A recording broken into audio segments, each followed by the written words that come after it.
ApeCoin DAO votes in 2 new special council seats. Replacing Alexis, Ohanian and Yatsi, the 2 new members will help the special council administer DAO proposals and serve the vision of the community. ApeCoin DAO, the decentralized autonomous organization, DAO, made up of ApeCoin, APE, holders, has voted in 2 new members of its special council governing body, filling seats formerly held by Animoca Brands chairman Yat Siu and Reddit co-founder Alexis. Ohanian. ApeCoin is an Ethereum-based native currency of the Bored Ape Yacht Club ecosystem launched in March 2022.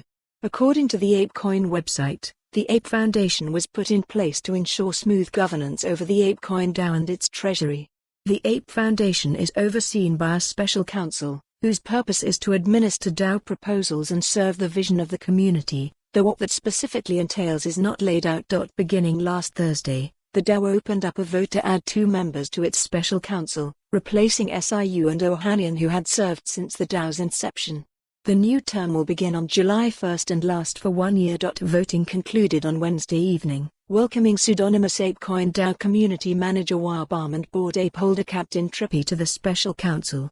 Of the 5 candidates brought forward, Warbam earned 31.2% of the vote with 7.7 million ape, while Captain Trippy took in 29.4% of the vote with 7.3 million ape. The new recruits will join existing special council members Bored Ape G, Jerry and Vera Lee. The ApeCoin DAO. Follow the URL for the full article. For more on this story, visit the news article link.